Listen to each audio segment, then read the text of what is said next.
Ladies and gentlemen, boys and girls, children of all ages, Daily Football Roundup proudly brings to you the best damn podcast in the world, the 12-ounce Curl Route Podcast. I am your host, Aaron Current. You can find me on Twitter at Aaron Current. My co-host, Kyle, can be found there at DF Roundup. My co-host, Corey, is not on Twitter. What's going on, fellas? How we doing this week? What's up? I feel like one of the biggest demoralizing things is when somebody tells you, I'm not mad, I'm just disappointed. It's tough. And the people that I have to say that to this week are you guys. Because of you two losing in the Daily Football Roundup Brad Johnson Fantasy Football Invitational, I have to ship this out to either HTTR or Juicy Lucy in the league who are taking each other on in the championship. And I feel like Paul Heyman right now just kind of protecting the belt like he does for Roman Reigns. But I'm not mad, guys. I'm not mad. I'm just disappointed. Yeah. You know what? The best team doesn't always win every year. It's okay. I know. That's why I lost last week. It's a disappointment. I had two going into the championship on two leagues and lost both of them on the same basically play. So, yeah, it was sad weekend for fantasy hopes. Yeah. We I went head to head with Juicy Lucy last week, and Noah Brown on my bench. He didn't do much. No, I started him. Never mind. George Pickens on my bench for 35 points, and Logan Thomas on my bench for 14 points. So those would have been helpful, but yeah, I'm sorry I couldn't bring it home, fellas. The number one seed gets upset in the first round of our playoffs. It is what it is. You're like the Cowboys. Yeah, It was bad. It was bad for both of us. Moving on. Football. Anyway, football. We got a lot of games to get through because we picked all 16 games last week, and I went 6-10. Let's get it, fellas. I threw extra picks in there to make a comeback and just dug my hole a little Shit the deeper. bed. But one game I did not get wrong. We started on Thursday night football. The New Orleans Saints traveled to Los Angeles to take on the Rams. We all had the Rams -4. I picked this correctly.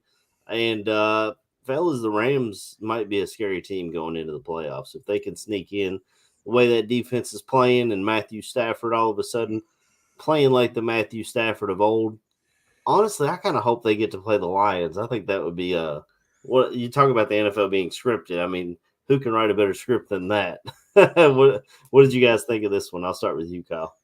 The score looks a lot closer than this game really was. The Rams were just having their way with the Saints, and I'm with you. I think the Rams at the Lions would be really cool. And then on the other side of the token right now, there's a lot of talk of the Browns potentially playing the Ravens in the playoffs. So imagine if we get to see Joe Flacco head to Baltimore and play them in the playoffs as well. So Yeah. For me, currently it is the Rams versus Detroit right now as we stand. The Rams still got to get into the playoffs. They got a pretty easy game next week, but they play the 49ers at the end of the year, and the 49ers have not locked anything up yet. So that means the 49ers will probably be playing everybody. So I think the Rams are kind of like the Bills right now. Even though their record's kind of shitty, you don't want to play them, really. So we'll see. 2 weeks left. Yeah, that's true. Speaking of teams that I'm not sure I would want to play or not, Saturday at 4:30, the Cincinnati Bengals travel to Pittsburgh to take on the Steelers. They lose this game 34-11. We all picked Cincinnati -1.5. Cincinnati was looking like they were making that playoff push. They were in the playoffs going into the game. They lose this game, and they drop back down to in the hunt. Mason Rudolph, fellas, they called upon Rudolph for Christmas Eve, and he took them to victory. And as I mentioned earlier, George Pickens on my bench finally shows up in a game, and it didn't help me. Corey, what'd you think about this one? George Pickens is trash. Just because he had a good game, whatever. He's kind of a piece of shit. He's Antonio Brown really, really fast all of a sudden. Pittsburgh, I take nothing away from this game. The Bengals are done. Nobody's worried about Pittsburgh, I think, playing them, in my opinion anyway, in the playoffs, if they make it to the playoffs. So Cincinnati's done. Pittsburgh still has a chance, I guess, but other than that, not much. Well, one thing that came out of this, Mason Rudolph uh, named the starter again for this week, and I believe this win held intact Mike Tomlin's season to not be a losing season. I believe that's correct. And never had a losing season in Pittsburgh, and no matter what he's That got, is that is not correct. They're currently sitting at 8-7. They have the possibility of losing their last two games. They are playing this week. They have the Seahawks, which could be a tight matchup, and then next week they play the Baltimore Ravens, who could potentially have that number one seed locked up by then. It just depends on what happens with Baltimore and Miami this week. So we'll see what happens there. yeah, it'd just be wild if Tomlin can keep that streak intact of never having a losing season. But we'll move on to another team that you mentioned earlier, Corey. The Buffalo Bills traveled to Los Angeles to take on the Chargers. They win this game 24-22. We all picked Buffalo minus 11.5. The Chargers had looked like they quit. The Buffalo Bills looked like they were making that playoff push. So we all bet on the side of Buffalo, and we all lost. Kind of an ugly game. Buffalo just let them hang around, man. And maybe the Chargers, maybe they just played like that to really get Brandon Staley out of there. And it worked, but they covered the spread here and lost us all another game. Corey, what did you think about this one? Yeah, this definitely goes to show you that the Chargers did quit on Staley and that team is talented. Even without Keenan Allen, they put up some decent numbers. I think it was the play calling the entire time. I'm still not worried about Buffalo. They're sitting sixth, I think, right now in the playoffs. And they're still the team that you don't want to play when they come into your house during the playoffs, especially if you're somebody like Kansas City or something right now. Yeah, I mean, they won the game, but I'm not too worried about Buffalo. They still have a hard if Miami loses to Baltimore and Buffalo wins their next game, the winner of the Buffalo-Miami game would win the AFC East and potentially still get a number one seed. So I think I guess if Baltimore wins, never mind. Yeah. Baltimore wins, I think they lock it up. Yeah, that's true. But yeah, I'm not worried about Buffalo. I just the news came out this week that Jim Harbaugh is possibly the candidate to replace Brandon Staley with the Chargers, and that would just break my little heart if he ends up there and the Bears end up staying the course with Eberflus. What did you think about this game, Kyle? This was one that should have been a lot more lopsided than it was, and not to speak from a fantasy standpoint, but Stephon Diggs is in PPR leagues, I believe, is averaging single-digit points every week for like the past 6 weeks. He's completely disappeared from this offense, and more recently, it's been James Cook. It's been James Cook, and Josh Allen's been, I don't know, hitting whoever. But Stephon Diggs is kind of disappeared, and it's not just Joe Brady that's the reason. But Gabe Davis will appear once every 3 or 4 days or 3 or 4 weeks, you know. But this offense, they like Corey said, they're scary. I think with Dawson Knox coming back, Dalton Kincaid kind of disappeared, but I wouldn't want to play Buffalo in the playoffs. And the fact that they're this close and everything's kind of aligned for them to have a real shot and kind of control their own destiny right now in the playoffs is wild from where they were just a few weeks ago. Yeah, I wrote this team off a couple weeks back, and you guys both talked about them fighting with their backs against the wall. I believe that was the Kansas City game, and they came out and won that game, and Buffalo just – no one circles the wagons like the Buffalo Bills. Isn't that what they say? Yep. They're circling the wagons right now, making that playoff push. But we'll move on. Sunday at 1 o'clock, the Seattle Seahawks traveled down to Nashville to take on the Tennessee Titans. They won this game 20-17. We all picked Seattle minus 2.5. I didn't watch a second of this game. As soon as I saw Will Levis was out, I completely was tuned out on this game. But I guess it was back and forth for quite a while. I was watching the Lions game at the exact same time this was on. So I don't know. Corey, what'd you think about this one? The fact that I didn't watch it either. Seattle's doing just enough to stay alive. Rams are 6th, Seattle's 7th, so they're both fighting for a playoff spot. I don't have Seattle's schedule off the top of my head. I think they have one division game left, but they're playing decent even with Drew Lock. I know Geno Smith played this game. They got a couple running backs that can do some damage as well. Seattle's going to sneak into the playoffs, would be my guess. Seattle has the Steelers this week, and then they have the Cardinals next week. Oh, okay. Wow. Okay. So they have a potential to go 10-7. And they've had ups and downs this year, but they're not an easy game by any stretch of the means. So I don't know. I think them getting a home playoff game would be more dangerous than them having to go on the road. And then it just comes down to coaching and whether or not you trust Geno Smith or Drew Lock at this point. I believe Drew Lock played again this week, if I'm not mistaken. No, he didn't. Came back. Okay. I'll just shut up then, Kyle, and you tell me about this game. I feel like with this game, and I feel like I feel like Drew Lock should have played this game. I feel like after what Drew Lock did against the Eagles, it should have been really his job for the rest of the season. Yep. Geno Smith hasn't looked great, and we've seen a lot of quarterbacks getting benched this season too, and they're still riding with Geno Smith. And this for them to only beat Tennessee by 17, not to take anything away, or by 3, not to take anything away from Tennessee, but Tennessee hasn't looked good this season. The Titans had a passing touchdown in this game, and it wasn't even from Ryan Tannehill. It was Derrick Henry.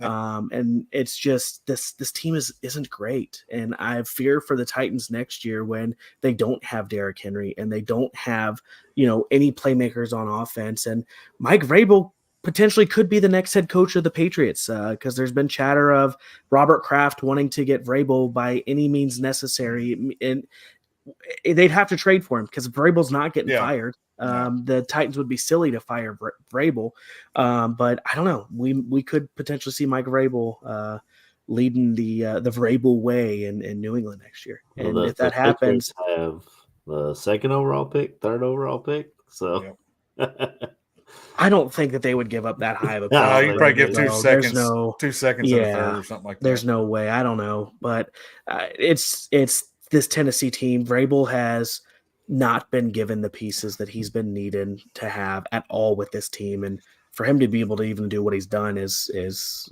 nothing short of a miracle. That's kind of what I'm thinking. The past few years, they were number 1 seed a few years ago too. Considering all the stuff they haven't had, that's remarkable. I think that was Tannehill's first year in Tennessee.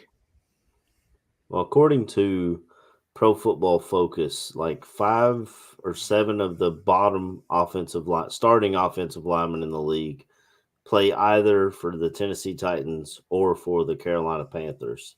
So if you want to point to a reason why quarterbacks are getting hurt and those quarterbacks are struggling, look no further than the trenches. But if Mike Vrabel does get traded away and goes to the Patriots, I wouldn't mind seeing Tennessee go for an offensive mind to try and help mold Will Levis and company, because it's going to be him and Treylon Burks kind of leading the way. And I guess Tajay Spears, if that's who they want to push as their number 1 running back, or they could always just draft another guy. I mean, hell, you can find number 1 running backs the 4th or 5th round of the draft. You don't have to, you don't have to take high draft capital anymore to have a guy there, but they got to work on those trenches, man. You're not going to fix a team until you can have time for your quarterback. It's bottom line.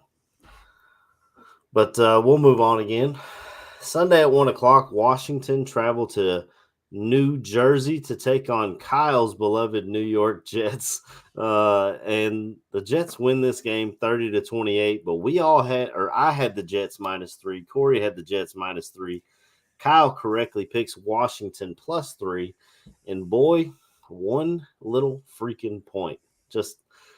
I just needed 1 point, New York. That's all I needed, and y'all couldn't do it. It is what it is. I didn't watch any of this game either, I'll be honest. I just assumed that the Jets would take care of business defensively. And technically they did, but they didn't cover. Kyle, did you watch this game? I obviously was keeping my eye on it because I took Washington +3 and they were down 20-0 at one point, and I was like, well, I look like a fool for that.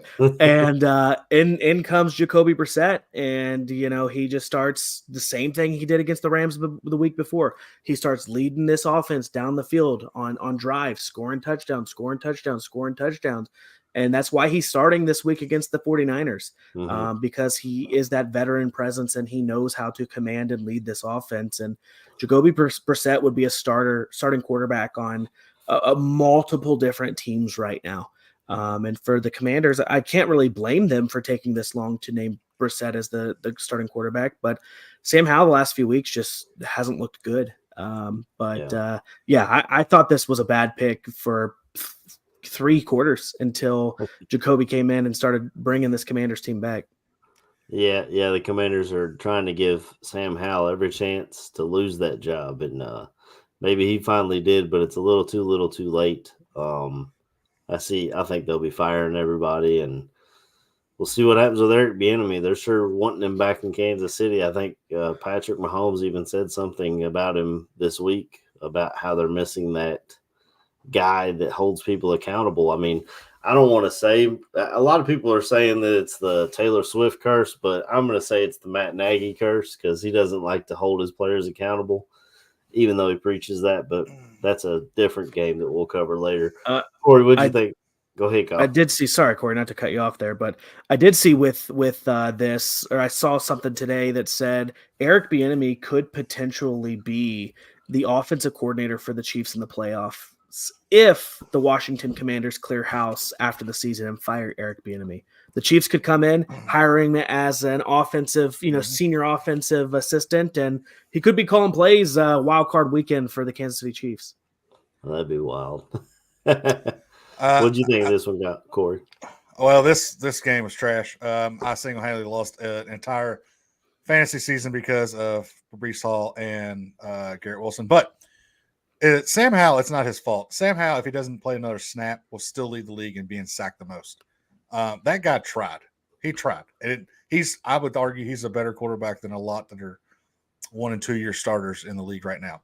That being said, this was a pick. I didn't know how to pick this game. It was who knew? When I seen it was 20-0, I could have seen it the other way, 20-0. I don't know. This was a game I was not planning on ever watching. Yeah, I'm sure you wouldn't mind having Jacoby Brissett back a couple of times. I loved Jacoby. I loved him. When we made that trade, I loved it. Sunday at 1:00, the Indianapolis Colts traveled down to Atlanta to take on the Falcons. They lose the game 29-10. We all had Indianapolis +1, and I felt great about that pick. The way the Falcons had been playing, the way their head coach had looked like a freaking idiot and still looks like an idiot. It doesn't make sense. The NFL does not make sense, fellas. I don't get it, but I'll take this L.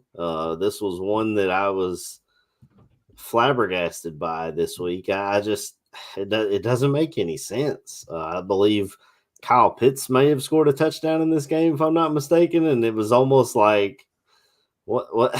Finally, I mean, Corey, what'd you think about this one, man?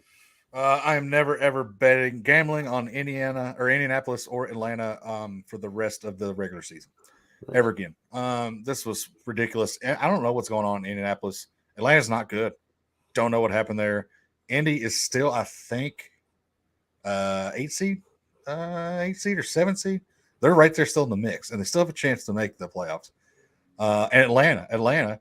One of those teams, Atlanta or Tampa Bay, could still technically make it as a wild card as well. So, which is wild to think about. So that being said, breaking news, I think Russell Wilson will be the next starting quarterback for the Atlanta Falcons next year. Yeah, I've been kind of speaking it into existence that it's Justin Fields, but with Russ getting benched and they're talking about they're going to cut him in March, I mean, why trade for somebody when you can just pick up old Russ off the scrap heap? And I think Russ could do something with those weapons. I don't trust that coach. If no matter who you're bringing in, you got to bring in another coach. I don't think Arthur Smith will be there next year. What'd you think of this one, Kyle? Go ahead. when Bijan Robinson's your top rusher and your top receiver, I mean, you're finally using that rookie running back that you should have been using all season. If the Falcons make the playoffs, you can't fire Arthur Smith. I'm sorry.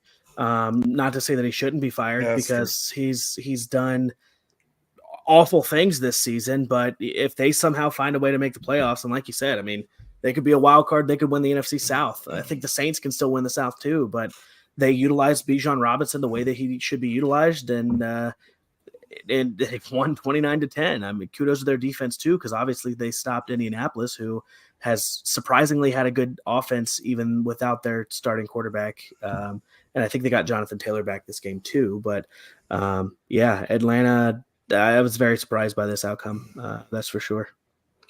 Yeah, so the NFC South standings are as follows. Buccaneers are 8-7. The Falcons and Saints are both 7-8, and then the lowly Panthers are down there at 2-13. So yeah, it's a 3-horse race for the division going into the final stretch. But speaking of the Panthers, they had a home game against the Green Bay Packers. Last week, I almost vomited in my mouth saying "Go Pack, go," and went with the Packers -5. And what'll you know, they shit the bed, and actually almost lost this damn game. Kyle, tell me about your Packers. Whether Green Bay makes the playoffs or not, Joe Barry will be a free agent at the end of the season. The guy is just the guy should have never. He shouldn't have even been around this season. Our defense is our liability yet again. We just suspended Jair Alexander for the game this week against the Vikings due to conduct detrimental to the team, because he took it upon himself to go out for the coin flip and to tell the ref that we want to defend, and we want defense. And if you don't say we defer, then you run the risk of kicking the opening kickoff and the kickoff right after halftime. Luckily for him, the ref said, "You mean defer?" He said, "Yeah, whatever." And he was laughing about it in the interview after the game and acting all Joe Cool and like untouchable and things of that nature. And Gutekunst suspended him for a game. Now, I don't know what that means for his outlook with the Green Bay Packers going into next season or anything like that. We've missed his play this year. 100%. He hasn't played a lot of games for us. But Bryce Young came out and looked like freaking Joe Montana in this game.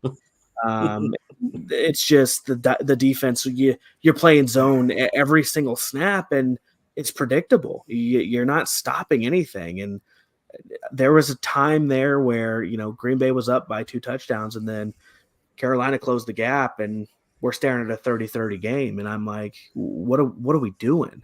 Especially when I download a new sports book to get some free bets, and it's bet 50, get 200. And I was like, oh, I'll put it on Green Bay money line, risk the $50 to make a few. And I'm sweating at the end of the game. Like, I might lose this bet. So got lucky that obviously, they won. But Green Bay is just, we're having our ups and downs this season, and we need a new defensive coordinator. Al Harrison out in Dallas is looking real good right now. Well, I mean, at least you did money line instead of the spread, because you would have lost it if you'd have went spread. I'm sure this was a big game in the Bush household with you and your son going back and forth. The Crusher is a big Panthers fan, so I'm sure. I don't know if he's a smack talker or not, but he said, "Wouldn't it be funny if the Panthers won, Dad?" I was like, "No, dude, it wouldn't be funny at all." But it is what it is. Yeah, I had saw that Jair Alexander was suspended, and I tried to look it up. I saw a video of his post game conference on my phone. I'm assuming that's what he was talking about, laughing it off and joking about it. I mean, to have a Louisville guy be a piece of crap is color me surprised. I don't know. It is what it is. And I mean, if you trade away Jair Alexander this offseason, you get a whole bunch of draft capital back and stuff. And you didn't have him this year, so what does it matter? Your defense is going to be the same. They can all play zone, right? I mean, hopefully our defense shouldn't be the same. Hopefully we have a new defense coordinator. Corey, what'd you think about this one, man? Green Bay played like they were just spelled on the bottom screen.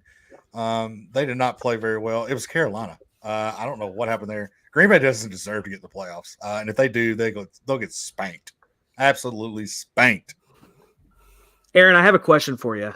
Of Carolina's 2 wins, I think they beat a Texas team, didn't they? Do you know what Texas team they beat? I don't think it was Dallas. No. I think there's another team in Texas that they beat, but San Antonio Spurs.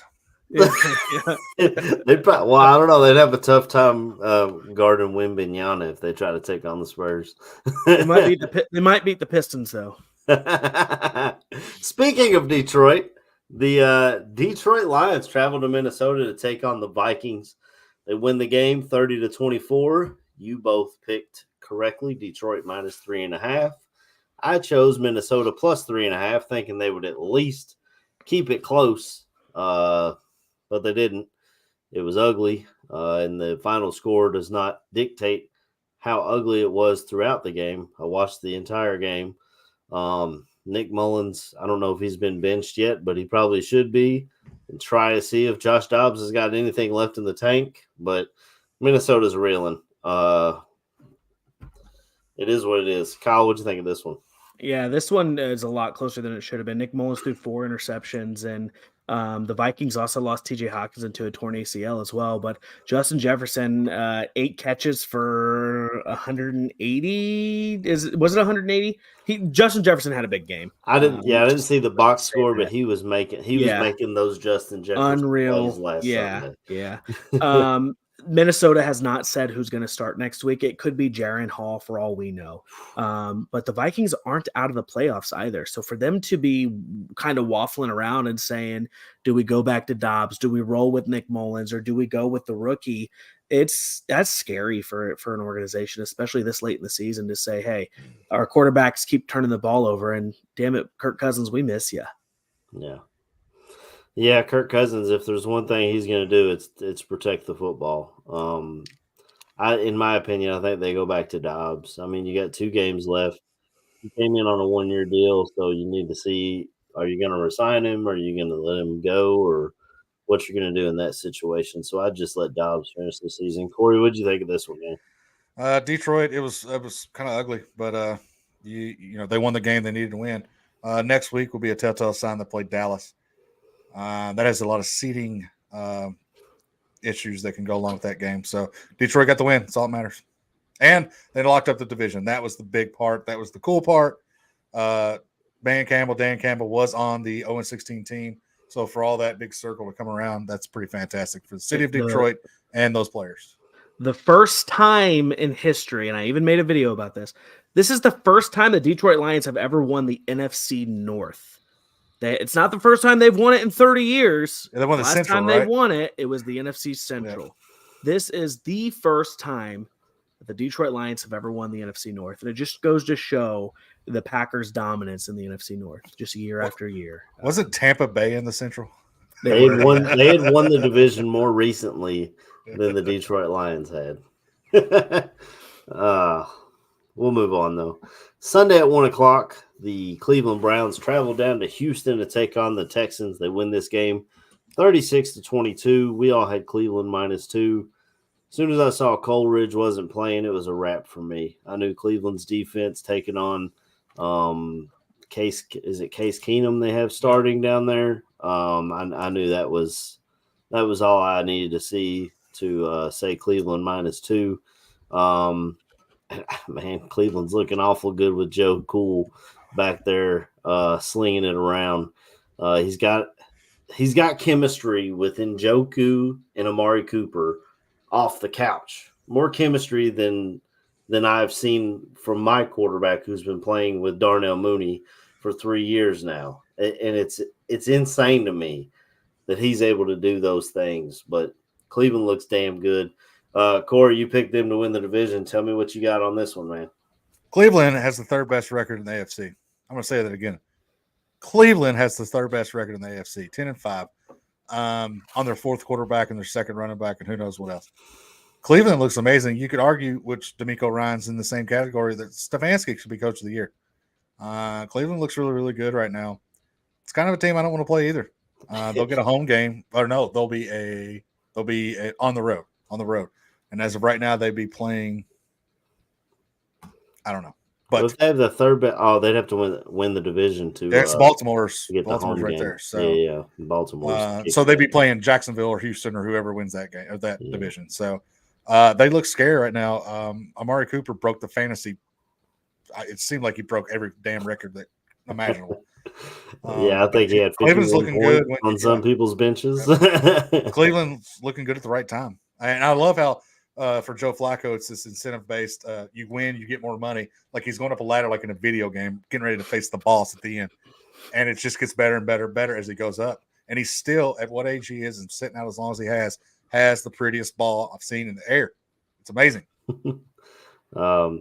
Yeah, Joe Flacco, and he's just when we were watching the Bears in Cleveland last week, and they kept showing him on the sideline, and you couldn't tell if he had thrown 3 picks or thrown 3 touchdowns. He looks the exact same on the sideline, just stone-faced. And I was like, man, I'd like to see this guy on Christmas morning when his kids are opening the presents.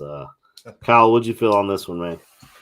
Yeah, Case Keenum got the start. Davis Mills took over late in the game. Unfortunately, Aaron, I know you probably haven't checked it because the Dynasty League for you was over a long, long time ago, but I played against Amari Cooper this week, and I lost. I am fighting for third place now, all thanks to I'll tell you, I played against Amari Cooper, Mike Evans, Amon-Ra St. Brown, and CD Lamb. I basically had no chance. Those wide receivers carried. But yeah, this Cleveland team is there. I think I said it last week. Joe Flacco's done this before with Baltimore when he just absolutely caught fire in the playoffs and they won the Super Bowl. And he's going to convince a team. It won't be the Browns, but he's going to convince a team to make him probably a starting quarterback next year. I was shocked that the Jets didn't call him when Rodgers went down. I mean, he knows the offense. He just played there last year, but I think that he would have known the offense though because they brought in. That's right. They brought in Hackett. Yeah. Mm-hmm. I actually wouldn't be surprised if Joe Flacco doesn't do what like Ndamukong Suh is doing. Just doesn't come in and then waits till week 12. Yeah, why not? Yeah, just wait for somebody to get. I mean, maybe he ends up in Minnesota next year if they let Kirk Cousins walk. But we'll move on. 4:00 games, fellas. Sunday at 4 p.m. The Jacksonville Jaguars travel across the peninsula to take on the Tampa Bay Buccaneers. Tampa Bay wins this game 30-12. I had Jacksonville -1, as did you, Kyle. Corey, you correctly chose Tampa Bay +1. Speaking of quarterbacks making a resurgence, Baker Mayfield is doing some things in Tampa. You talk about a guy I think he's only on a 1-year deal, if I'm not mistaken. So this is another guy that's going to he's going to hit free agency and have a team pay him some money for a bit of a long-term contract. And he's not that old, former number 1 overall pick, but maybe he likes it in Tampa. Maybe he sticks around. Corey, what'd you feel on this one, man? I know DeMar Hamlin with his half tackle is going to win comeback player of the year. It should be Baker Mayfield. Baker Mayfield should win the comeback player of the year. I don't know why Tampa wouldn't keep him and try to build around. I mean, he's 27 or 28. He's not that old. So why not? You got all that talent. You got a first ballot Hall of Famer in Mike Evans. I don't care what anybody says. White looks good. You have Chris Godwin over there too. Auden is not a bad tight end. They got some small pieces on defense. On the defense, Jacksonville's I don't know what's going on. They're so talented and they just can't figure it out. So falling apart in Jacksonville is what they're doing. Yeah, they're gonna lose their way out of the playoffs and out of the division. It's wild to see. But Tampa looks good and they're kind of fun to watch right now. Go ahead, Kyle. Yeah, no team in the AFC South won last week. They went 0-4 in their matchups. Joe Flacco to me should be comeback player of the year. I'm sorry, Baker Mayfield, you've done great, but Flacco was out of football for a while this season, Yeah. and then he came back. I'm done taking Jacksonville in anything. They just when you think that, hey, this is a good team, they come out and they're not looking so great. Trevor Lawrence has been beat up for pretty much all year. If it's not an ankle or a shoulder or his head, it's something. And this just offense just can't seem to put it together. But yeah, shout out to Tampa Bay. They've looked really, really good the past few weeks. And they're doing it on a tight budget too, because they still owe Brady a lot of money. Yeah. So we looked up the NFC South standings earlier, and there was the three team race, all within one game of each other. This one's even closer. You got the Jags, Colts, and Texans all sitting at 8-7, and the Titans down there at 5-10. They're out. But I mean, it's anybody's game still, even with all four of these teams losing this week. It's I think they own the tiebreaker. I'm assuming they do over the Colts and the Texans. Yeah, because they're and that's still why they're in first seed. place. Yeah, so that's wild. Speaking of things that are wild, the Arizona Cardinals traveled to Chicago to take on my beloved Chicago Bears. The Bears win this game 27-16. You both picked Chicago -4. I chose Arizona +4 because the Bears always seem to keep it close until I bet that they might keep it close. Then all of a sudden they want to blow a team or somewhat blow a team out. It was still a boring game. This was a game where the Bears went up quick. They were up 21-0, I believe, at one point. And then they just let the Cardinals creep back in. I thought there was going to be a backdoor cover, fellas. I had my fingers crossed. So it is what it is. I mean, Chicago wins. They play Atlanta this week. They'll probably win that one. And then it's them in Green Bay in the final week. And we'll see what happens with the coaching staff, etc., in Chicago. But Justin Fields looked good. He was out there making plays. The defense is dominating, getting turnovers. Jalen Johnson, they didn't sign him before the trade deadline, and it's going to cost him this offseason. He's going to want Jalen Ramsey money, and if he doesn't get it in Chicago, he'll get it somewhere else. But Chicago wins the game and covers, and that's what they do. Corey, what do you think about this one, man? Good news and bad news for you, Aaron. The good news is you have a quarterback and you're getting Marvin Harrison Jr. The bad news is Eberflus and Poles will be back next year. I think they've done enough to win. They still technically somehow have a chance to make the playoffs. It's not That's like happen. a 3% chance or something. Yeah, so I mean that'd be hilarious if they did, but Arizona's just not good. They're just not good. Chicago that defense looks really, really good. That'd be fun just to see them. They're basically guaranteed the first or second pick, so it'd be fun to see them go out and try to win these next two games. Yeah, I think they definitely got a puncher's chance. Kyle, what do you feel about this one, man? The Chicago Bears can still make the playoffs, and let me tell you how. They need the Seattle Seahawks to lose both of their next two games, and they need the Rams to lose both of their next two games, and they need the Minnesota Vikings to lose both of their next two games while the Bears win both of their two next games. And that puts them in as the 7th seed. It's not going to happen. This game was shout out to Justin Fields leading one of my teams to a championship appearance. I did bet. I like to take the players that I have playing and take their prop bets too. So I took Justin Fields on the over of rushing yards, an anytime touchdown that he would carry the ball over on his passing yards. And I messed up by saying that he would have over 1.5 passing touchdowns, which he did not. So it's all right. He got me to a fantasy championship, so I'll take it. But Justin, you just needed one more touchdown. Yeah. Yeah, DJ Moore came up. He had an ankle injury. Came up limping in this game and left. Cole Kmet had a knee injury and left. So there goes your passing touchdowns, Kyle, because apparently there's nobody else on the team that he can pass to that's not a running back. Cole Kmet had 4 receptions for 107 yards early before he went out. That's wild.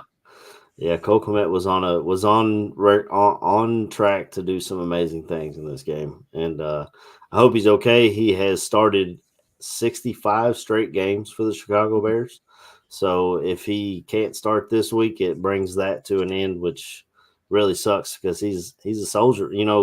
Kellen Winslow famously said he was a soldier, but I think Cole Kmet is definitely that for the Chicago Bears. Shout out though to Mercedes Lewis, who Big caught a dog. touchdown this week with the Chicago Bears. I think Mercedes Lewis is 40 years old. He might be 38, 39. I really feel like he's 40. But I swear, catch like, a touchdown. him and Jimmy Graham. I'm pretty sure I had Jimmy Graham on a championship fantasy team when I was married. The first time I was married. That's how long ago he's been playing. Mercedes Lewis is the oldest player to ever catch a touchdown pass as a Chicago Bear at Soldier Field. He's 39. Yeah, he is. Wow. He is up there. Former Packer, former Jacksonville Jet, former a lot of things. But we'll move on. Sunday at 4:25, the Dallas Cowboys traveled down to Miami to take on the Dolphins. Myself and Kyle had Dallas plus 1.5. Corey correctly chose Miami minus 1.5. And it was so close yet so far away. The Dallas Cowboys, just when you think you can trust them, this is what they do. Corey, you did not trust them. Please tell me about this game. All right, Miami finally beat a team with a winning record. So now let's see what they do against Baltimore. If you win against Baltimore, you get the number 1 seed. We just seen what Baltimore did to San Francisco. You're going to have to outscore them. I like Miami. I like the way to look. Dallas has a tough game next week as well. Now, I will say Jalen Waddle, I don't know if he's going to play. Like, he's been doing this off and on all season. I'm not 100% sure he's going to play. Tyreek Hill seemed to look better, but I still think he's going to hinder too. You take those two guys down, I don't know who you're going to throw it to. Braxton Berrios. So that's going to be huge going against Baltimore. Yeah, they're going to need all hands on deck to take on the Baltimore Ravens. But they win this game. Kyle, what'd you think about this one, man? I mean, 5 field goals from Jason Sanders in this one for the Dolphins. So their offense, I mean, they weren't able to get a whole lot going against Dallas, but they were able to get enough to win this game. I thought for sure Dallas would win this. I was surprised that they didn't. So we'll see how they look against Baltimore, who just absolutely crushed the Niners, and we'll see how Dallas bounces back against Detroit. Yeah, two big games this week. But we'll move on. Sunday Night Football. The New England Patriots traveled to Denver to take on the Broncos. They win the game 26-23. Myself and Corey had New England plus 6.5. Kyle had Denver minus 6.5. Look, I didn't expect them to win, but I expected them to keep it close. And honestly, if you're talking draft picks, you don't need to be winning games, right, Corey? Yeah, kind of messed up on that one, man? I mean, it's fun to see. I dislike Russell Wilson with a fiery passion. So it was nice to see New England do that. I don't know. We messed up the pick there pretty bad. I think we lost like 6 spots or something, 4 spots or something like that. But it is what it is. We'll still end up with a quarterback because we're going to take the last one of the quarterbacks anyway in probably the second round somehow. So it was fun win, I guess. It technically wasn't a good win for New England, but I don't know. Denver's done for. Russell's gone. I don't know. Denver still, I think, is technically not eliminated. But Denver had to have this one at home, and they didn't get it. Yeah. I mean, you guys could still end up with J.J. McCarthy or Jaden Daniels all of a sudden jumping up draft boards with his Heisman Trophy. We'll see how it all plays out, though. Kyle, what do you think about this one, man? This wasn't even a great game to watch. I mean, this was one that I was trying to get the kids to bed because the big man was coming, and I just had it on as background noise, to be honest. I mean, I don't know how this survived and stayed as a Sunday night football game when you have two teams that aren't really playing for too much. But I guess Patriots country, let's ride. Yeah, they maybe that's why they kept it there. They were like, look, People are putting presents under the tree and waiting on Santa to come, and they're not really paying attention to this game. So let's just throw. I mean, we got the slot. We might as well throw something in there, right? I didn't watch a second of this game, fellas. I woke up and checked my bets. That's how I knew who won or lost. But it is what it is. We'll move on to Monday. Had 3 games on Monday. At 1 p.m., the Las Vegas Raiders traveled to Kansas City and beat the Chiefs 20-14. Myself and Kyle had Las Vegas plus 10. Corey had Kansas City minus 10. There's trouble in Kansas City, fellas. They don't know what the issue is, but I think the issue is standing on their sideline, and he does not have hair. His name is Matt Nagy, and he has been a fraud for years. And now we are all seeing it in Kansas City, where he has the best quarterback in the league looking awfully average. It also doesn't help that you have a bunch of receivers who don't know how to catch, but I'm going to blame Matt Nagy because that's the Chicago way. Corey, what did you think about this game, man? I still have heard somebody as early as this past week say that Kansas City is still one of the best teams. I don't know what that dude's smoking. Kansas City's not good. Patrick Mahomes is awesome. Sweet. Kansas City's not good anymore until they figure this out. And you say all those people that are dropping the ball. Rasheed Rice is considered, I think, the best wide receiver that he's had since Tyreek Hill. And he's only had a few drops, but he had some in that game. You know, everybody else is dropping. We had Kelsey drop 2 balls. Like, when they're dropping the balls, Isaiah Pacheco, I think, dropped a couple balls.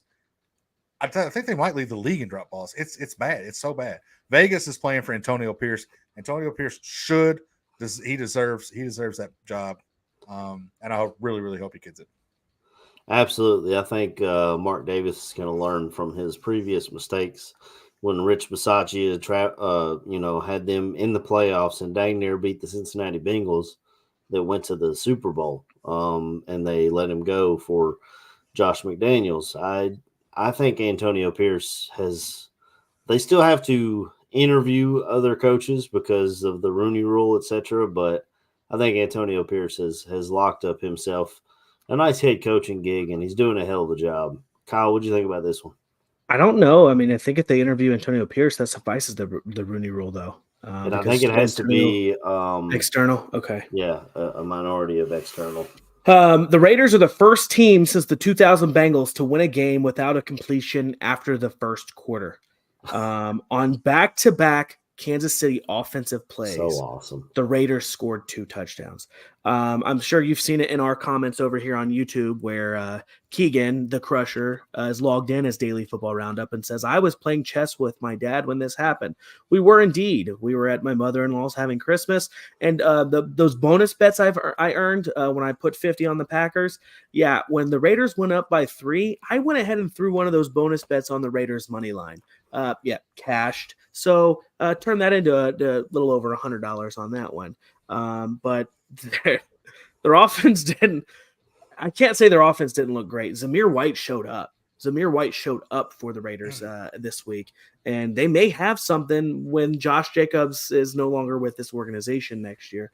But if I'm a player, especially a defensive player on the Raiders team, I'm running through a brick wall right now for Antonio Pierce, and it shows. I mean, 4 touchdowns in 2 games right now for that defense. That's unheard of. That's the Patriots, 2018 Patriots level or something like that. I know there was a year the Patriots defense was really, really hot. Yep. Yeah. The corner that did the pick 6 to Patrick Mahomes right after the scoop and score, which shout out Bilal Nichols, former Chicago Bear, scooped and scored that touchdown. But when the corner, he ran by Patrick going into the end zone and looked at him, and I don't know if he stuck his tongue out or what, but he gave him a little what for as he was going into the end zone. And then I don't know if you guys saw it. He went over and pretended like he was going to give the ball to a kid, and then he took it right back. The Grinch. He grinched the kid on Christmas. Also on Christmas at 4:30, the New York Giants traveled down to Philly to take on the Eagles. They lose this game 25-33. Myself and Corey had New York Giants plus 11.5. Kyle, you had Philly minus 11.5. and the Giants covered, and I believe we've seen the end of Tommy DeVito, fellas. They brought in Tyrod Taylor at the end, and he starts scoring points and had us a backdoor cover and probably had a chance to win the game. I mean, there was definitely interference on that last drive, but it was in Philly, so it is what it is. You can't complain too much, but I mean, I love the coaching staff for the New York Giants. They got a good defense, and they play Philly. That division plays each other so well that you can't just chalk it up as you did, Kyle. Tell me what you were feeling about this game and what you thought about the 11.5 that didn't cover. Philly had it up until the end when Tyrod Taylor threw that bomb to Darius Slayton, I think it was. And if Tyrod Taylor doesn't come in this game, then I probably win this pick, and it wouldn't have changed a whole lot. I think Corey and I would have ended up tied. I think had this one hit. And yeah, I wonder what this would have looked like if Tyrod started the whole game, would New York have won? I don't know, but Danny DeVito, Tommy DeVito is not the answer, and he never has been the answer for the New York Giants. For him to win Offensive Player of the Week against the Packers was laughable in my opinion. But here we are. Yeah. I mean, we've seen it throughout the NFL this whole season. When the backup comes in, he plays a good game or two, the fans start buying in, but the defensive coordinator starts getting some tape on these guys. The next thing you know, these guys are turning the ball over, or their first read's not there. They don't know what to do, and it's that chess game. You talk about playing chess, Kyle. That's what the NFL is. You're playing chess, and you can't just get away with lucky stuff forever. Defensive coordinators figure you out, and you have to have a counterattack. Corey, what'd you feel about this one, man? I hate to sound like get off my lawn, old man, but I'm glad the Tommy DeVito stuff's over. He wasn't a good quarterback. The first game he came in, he didn't throw a pass. Just because you're an Elite 11 quarterback and Trent Dilfer teaches you something doesn't mean you're a good quarterback. I'm sorry. I'm wondering, too, if Tyrod Taylor started this entire game, what would have happened? Philadelphia's got to do better. They have Giants, Cardinals, Giants. They have got to do better if they want to be taken seriously. I don't know what's going on over there, but we got the cover. Well, I think what's going on over there is that they have changed their defensive coordinator to a guy who Mitch Trubisky regularly tore to pieces when he was in Detroit. And they gave him the role, which didn't make any sense to me. There's going to be some turnover in that coaching staff this offseason. It's not going to be like it was last offseason with them leaving for head coaching gigs. It's going to be something different. They definitely need something different in Philly because you got so much talent there. There's no reason they shouldn't have blown this team out. And I know, Kyle, you said it was a lucky pass at the end, but it shouldn't have even – there's no way 11.5 shouldn't have covered, honestly. It's just It is what it is. But speaking of covering, Monday Night Football, the Baltimore Ravens went all the way across the United States to take on the San Francisco 49ers. They dominated the game, 33-19. We all had San Francisco -5, and I said San Francisco is my Super Bowl team. They look better than anybody. But Brock Purdy came crashing back down to earth with 4 interceptions this last game, and really, I mean, it was close at first. Like, it was like 2-5 or something, like a weird score. And then all of a sudden, Brock Purdy starts turning it over. He did hit George Kittle a few times, which was nice to see. Christian McCaffrey, they kind of bottled him up. Baltimore did. Yeah, I mean, congrats to Baltimore. But I can't make heads or tails of this game. Kyle, what'd you think of this one, man? This is a game for me. Like, yeah, kudos to the Baltimore Ravens for this, having 5 total interceptions in this game. But you want to sit here and tell me if these two teams play 100 times that we don't have 50 wins Baltimore and 50 wins San Francisco. We could see they could play tomorrow and San Francisco could win 33-19 and nobody would be surprised. You have games where one team's going to outplay another, and you could play them again later in the season, and it's a completely different scenario. But I think, all things considered, I think that we just saw our Super Bowl matchup this year. Yeah. So we could be talking in 6-7 weeks, I think about is the time frame that we could be talking about how Baltimore and San Francisco are going to face off against each other in the Super Bowl. But we could be surprised and neither of these teams could be there. It just depends. So we'll see how San Francisco bounces back this week against they're on our Washington. We'll see how they bounce back against Washington. And then Baltimore, obviously, good bounce back, people. Baltimore has another tough matchup this week with Miami, and they're also on our slate, I believe. So, I'm excited to see how they go from here. It's just crazy to me that all of a sudden now we're hearing Lamar Jackson MVP talk. Yes, he's played great. But there's literally people have put stats side by side of Justin Fields' last 17 games and Lamar's last 17 games. There's like a 300-yard difference. The touchdowns are comparable. The completion rate is comparable. One guy, they're talking MVP. The other guy, they're talking about get him out of town. It doesn't make sense to me. Maybe Lamar wins the MVP, and good for him if he does. But there's a guy on the other side of the field playing running back that I think deserves the MVP because he's balled out every week, regardless of who they're playing against. But he's a running back, so they're not going to give it to him. It's become the quarterback award, and it's absolutely ridiculous. But kudos to Lamar for if you end up with 2 MVPs in the last 5 years. But it comes down to health, man. This guy plays great, and he can lead his team to victory. But can he finish the season? You talk about one, and I told my wife this was a Super Bowl preview, and she told me the next day. She said, "I thought you said it was a Super Bowl preview. It's 33-19." I was like, "It was."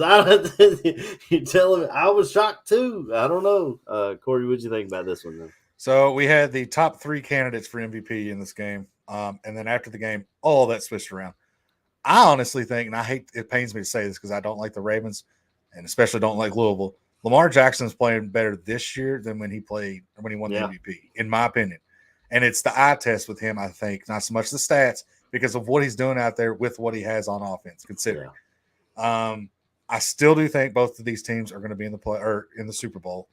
I do think I'm with Kyle. It'd be 50-50. I don't even think it'd be 51-49. Maybe in Vegas, in the big Roomba, it'll be different. I don't know. But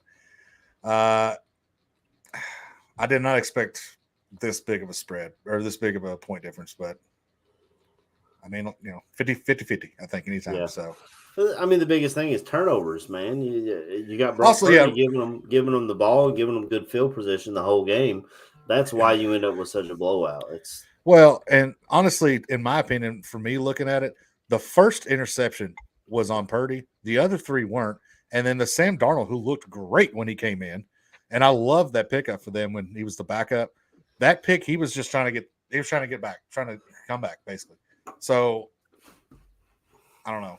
It's that Shanahan offense, man. Everybody can run it except Trey Lance, I guess. Except Trey Lance, yeah. See, for me, though, Lamar Jackson doesn't deserve the MVP. I still think CMC should get it. But I don't think he should even be in consideration. I mean, the guy threw 2 touchdowns against the 49ers on short fields. Other than that, Lamar Jackson didn't really do too much in this game except trip over a ref and get a safety. For you not to give the award to Christian McCaffrey or Tyreek Hill this year, there's no quarterback play this year that has been phenomenal like we've seen in the past.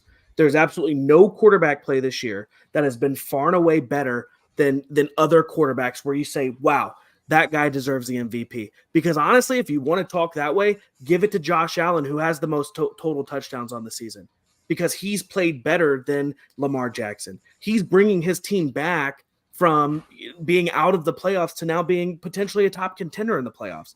But for CMC to be sitting here with as many yards and touchdowns as he has, and for Tyreek Hill to be sitting here with as many yards and touchdowns as he has, you can't just give it to a quarterback because it's a quarterback award.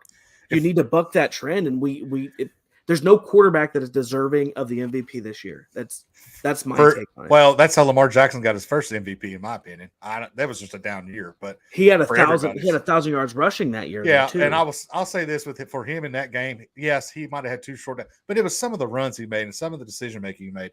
That stuff right there is what some of the voters are looking at. I know, but to me, for that Baltimore defense to be that good and CMC still to do that, and nobody around him was helping him, that's why he should be the MVP this year. I agree.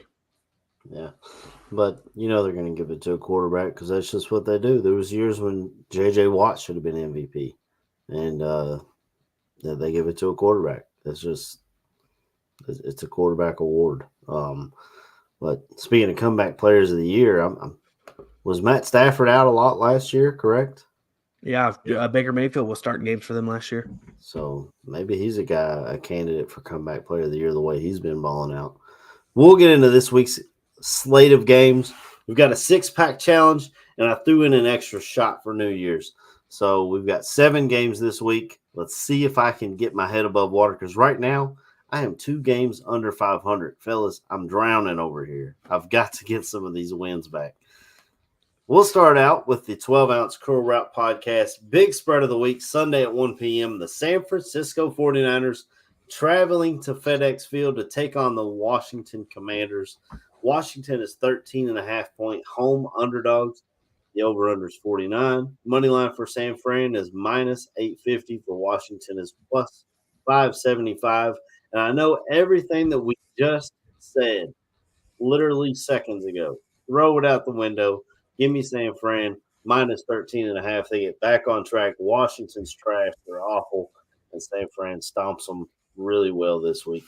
Kyle, do you want to go and give me some nuggets, or Corey, do you want to go? It's up to y'all. I'll go. I don't need nuggets. The 49ers pissed off. They'll win this game by 30. 49ers. Oh, whoa. Let's not forget that Jacoby Brissett is starting the game at quarterback this week, right? The Sam Howell's not coming out as the starting quarterback.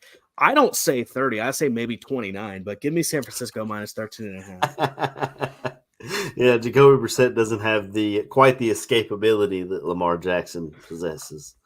The next game is the 12-ounce Curl Route podcast nail biter of the week. Sunday night football.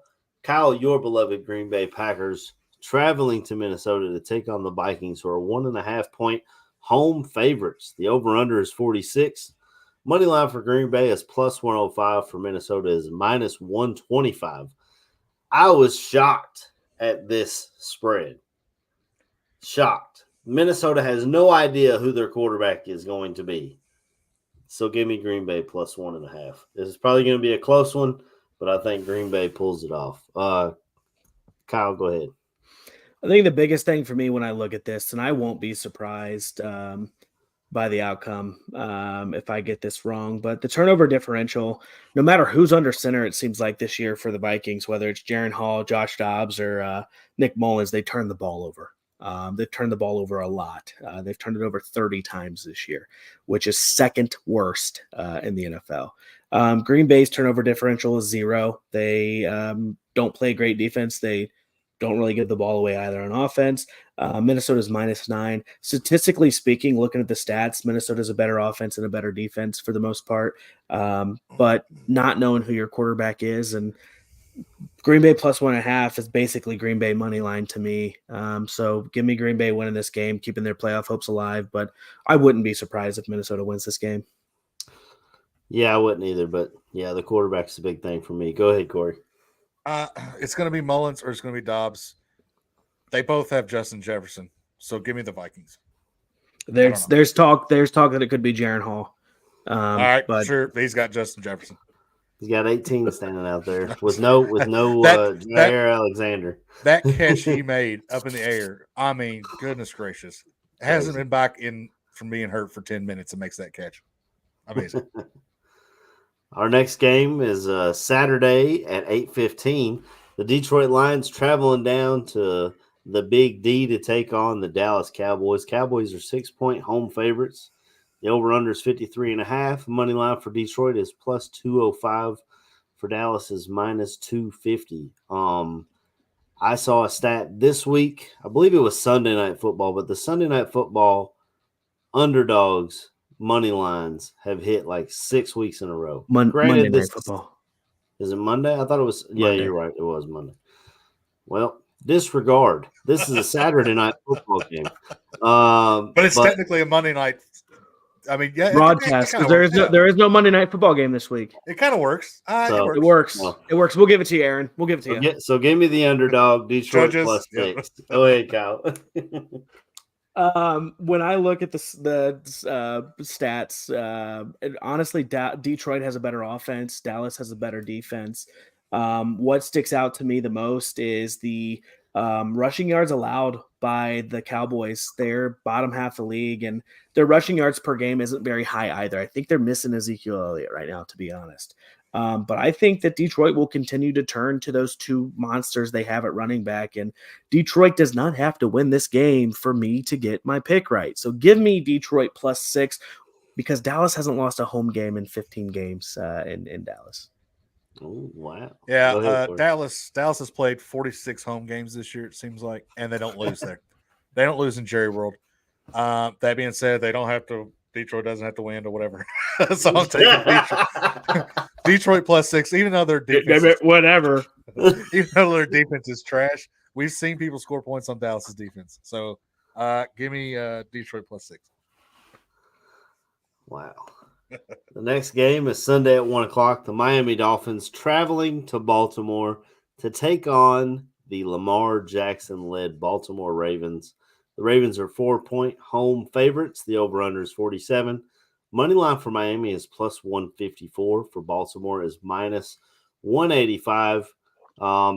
Give me Baltimore to keep it rolling. Miami's got to travel up there. I don't know the weather, but I'm sure it's colder than it is in Miami. So you make that warm weather team travel up there to Baltimore and take on in an outdoor stadium, take on the Ravens. Yeah, give me the Ravens, minus 4. Go ahead, Kyle. For me, I'm surprised that this one didn't get flexed to Sunday night because this has number 1 seed implications in the AFC on it. You've got the only 2 teams left in the AFC that can win that number 1 seed, and Baltimore could seal it this week if they win. And if Baltimore seals it this week and they win, and San Francisco is still playing next week for the number 1 seed, and Christian McCaffrey continues to put stats out there, what does that do for Lamar Jackson in the MVP, right? He has 1 less game. Or does it help him because they've locked up the number 1 seed? Regardless, Miami, they finally got a win last week over a team that has a winning record. They beat Dallas in Miami. They beat them by 2. But Baltimore is the better team. And I've got to roll with Baltimore at home minus 4. Go ahead, Corey. I really want to pick the Dolphins, but I don't think Waddle plays. And I'm not sure that Tyreek does. And for those reasons, give me Baltimore. Baltimore didn't sweat. We talk about, teams going through the gauntlet and, they're wore out like we've seen it with Philly. Baltimore really, they didn't sweat that much actually against San Francisco. So give me Baltimore minus 4. Yeah. Next game is Sunday at 1 o'clock. The New England Patriots traveling to Buffalo to take on the Bills. The Bills are 12-point home favorites. The over-under is 40.5. The money line for New England is plus 470. For Buffalo is minus 650. I'll go ahead and I'll say it. New England covers this 12-point spread on the road in Buffalo. I still think Buffalo wins, but after beating the Chargers by 2, I can't trust you to cover a 12-point spread. But it's a wishy-washy league. They probably will. It is what it is. Kyle, go ahead. I'm going to pass to Corey on this one because I want to see where a Patriots fan goes first. Despite New England losing its 2 best defensive players, for the most part this year, they've been a decent defense. Now, Ramondre Stevenson was just put on IR, which sucks. I don't think it matters. It's a divisional game. New England has no problem playing in the cold, no matter what the weather is, as far as snow or anything goes. 12's a lot. Aaron, you're right. We just seen Buffalo, who is on a roll right now, only beat the Chargers, the shitty Chargers, by 2. So I think it's a double-digit game, but I think New England still covers. Is Bailey Zappi, has he been cemented as the starter in New England? You want to talk about comeback player and MVP? Bailey Zappi. MVP. Most valuable Patriot. Let's go. I don't even think it's the most valuable Patriot. No, That's it's Bill Christian. Belichick, right? I was just saying, no, it's Christian Gonzalez, and he hasn't played since week 4, probably. No, I'm pretty sure he's the starter. I don't think it matters. Go ahead, Kyle. When I look at these two teams, Corey said he's taking New England, right? Yeah. I don't know why. I don't even know. I meant to look at what happened the last 2 times these teams played each other, and I didn't. So it's too late now for that.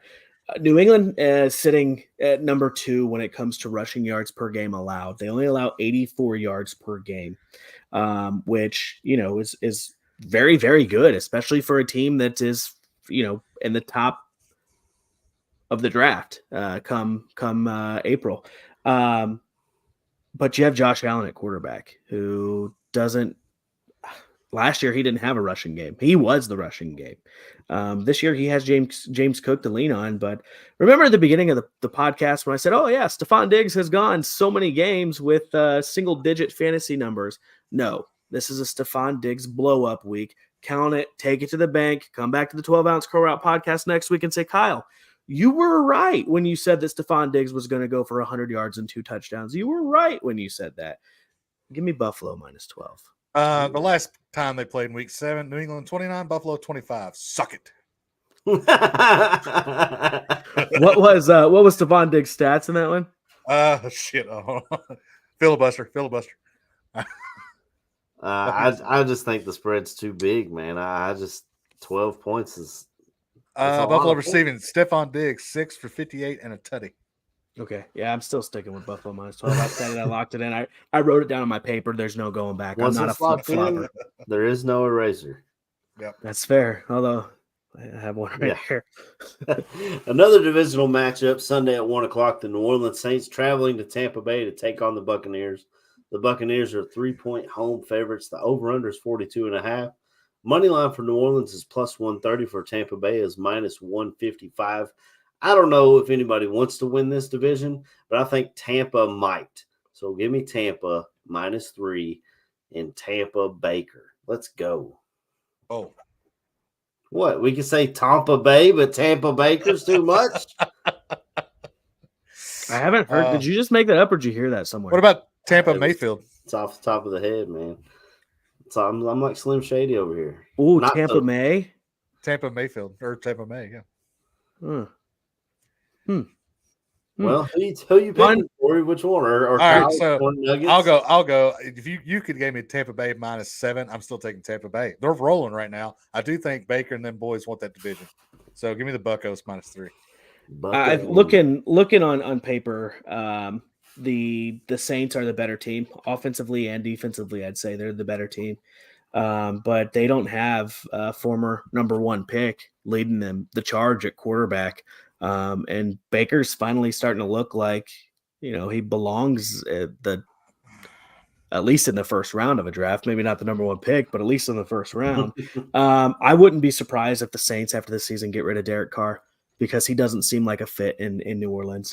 He hasn't been vibing and gelling with those wide receivers, and he seems to place a lot of the blame. He gives me very, very much, number 8 vibes in New York, where he places the blame on those wide receivers. But yeah, Tampa's rolling. They're at home. Spread's minus 3. Give me Tampa to lock up this game and probably the division. I think if Chicago can beat Atlanta, I'm not sure if that locks Tampa Bay in or not, but not really sure. We'll move on to our extra shot of the week. Cincinnati at Kansas City. I believe this game's at 4:25. I meant to put that on there. So it should be America's game of the week. Kansas City's a 7-point home favorite. The over-under is 44. The money line for Cincinnati is plus 250. For Kansas City is minus 310. I'm going to go first. I think Cincinnati comes out pissed off.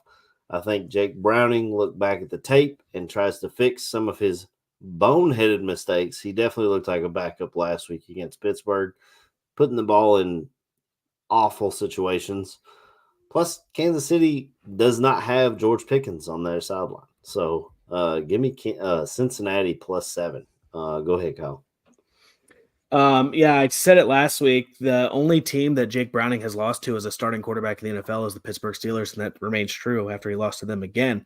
Kansas City, they ain't it this year. I'm not saying that Cincinnati's going to come out and win this game. On paper, Kansas City's a better team, except in the turnover differential, where Kansas City is dead last at -10. And Cincinnati has a +8 turnover differential. You get that offense to turn over the ball. Who knows? Maybe Cincinnati has 2 defensive touchdowns this week too. But I'm rolling with Cincinnati +7. I need another big game from T. Higgins in fantasy. Would be nice, wouldn't it? Go ahead, Corey. I think the Bengals are better than the Raiders, and Kansas City is just stupid lately. I don't know what's going on. I kind of with you. I think the Bengals come out a little pissed off. Kansas City is just lost, and it doesn't matter anymore. It seems like if they play at Arrowhead or not. So give me Cincinnati +7 for sure. I would not be shocked at all if the Bengals win this game. Yeah, and if the Bengals do win this game, I guess we're done with the 6-pack challenge, and we can talk about some other games on the slate. If Cincinnati wins this game, the Chiefs are 9-7 and will be 2 games up on the Raiders as of right now. But the Raiders play the Colts, who we talked about earlier, kind of falling apart. I should probably look to see does Kansas City play the Raiders in the last game of the year, or they've already? No, played they have LA. It's also worth mentioning that Vegas and Indy play at 1:00. Cincy and Kansas City play at 4:25. So if the Colts win, the Bengals the Chiefs could almost lock up the division in theory. It depends on the Broncos as well, which the Broncos play at 4:25 against at 4:25 as well. If the Chiefs lose their last 2 games, and whether the Raiders, Broncos, either one of them would have to win, but there's still a chance that either the Raiders or the Broncos can win the AFC West. The Chiefs just have to lose both of their last 2 games. Raiders, Broncos, they both win this week. They could theoretically, now the Chiefs would have to lose to the Chargers, but that Raiders-Broncos game could be for the AFC West if the Chiefs lose their next 2 and the Raiders and Broncos both win this week. Yeah, and then next week, Denver at Vegas, and then Kansas City at LA.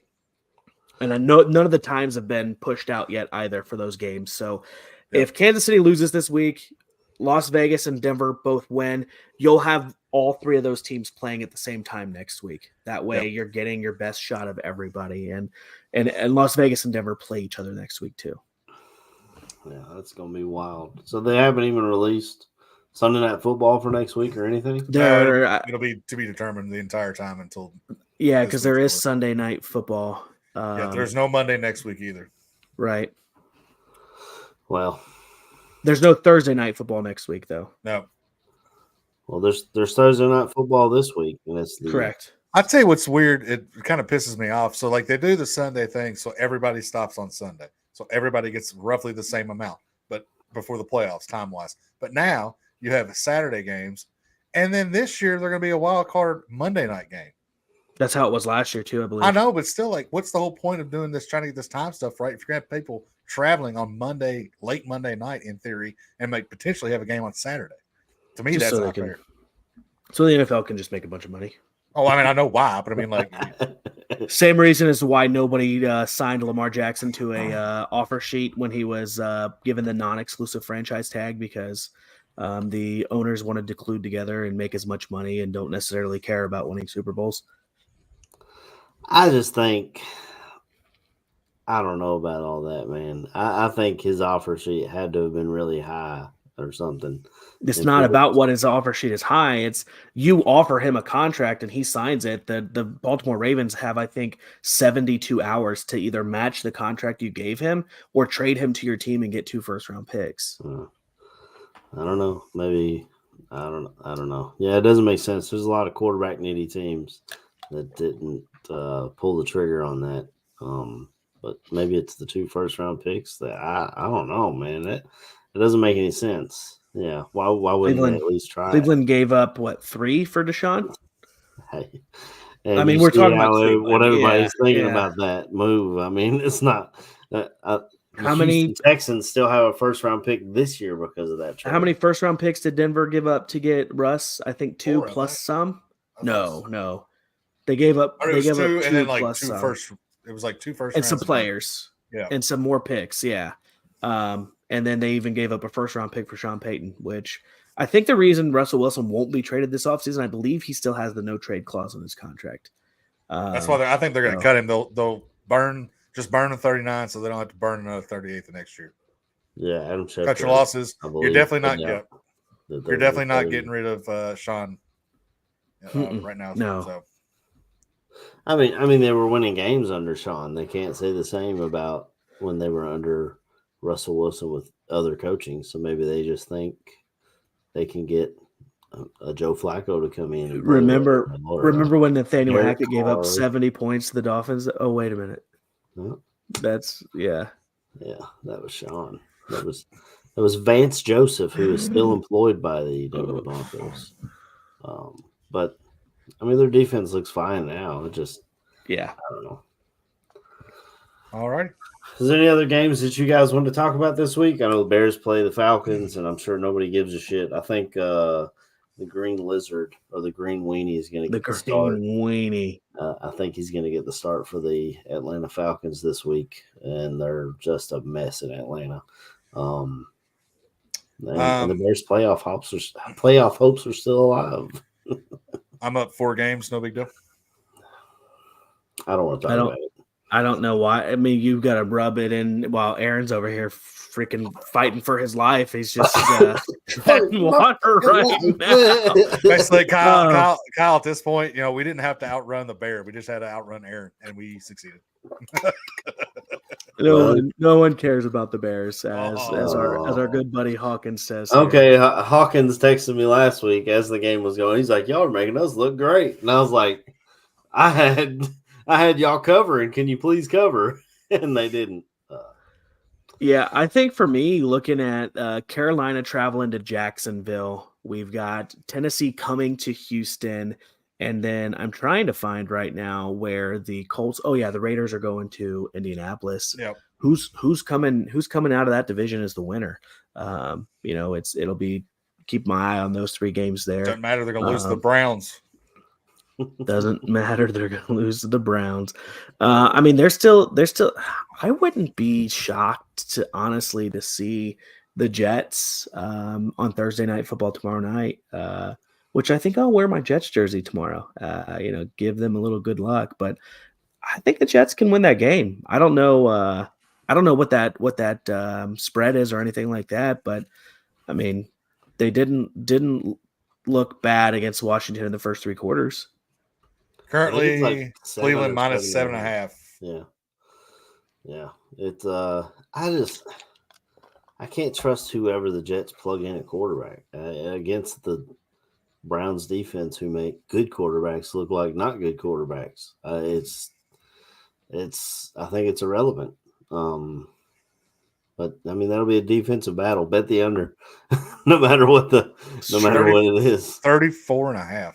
Oh fuck! And Zach Wilson's out. You can have some defensive scores. Maybe it won't hit. I don't know. Zach Wilson's out, so I'm guessing Simeon's in. I guess Probably. Old Trevor Simeon, the Fighting Northwestern alumni, former Chicago Bear. Yeah, we'll get out of here and cover all this next week, including our extra shot, and try to wrap this season up. Until next week, tell them, Corey. bye.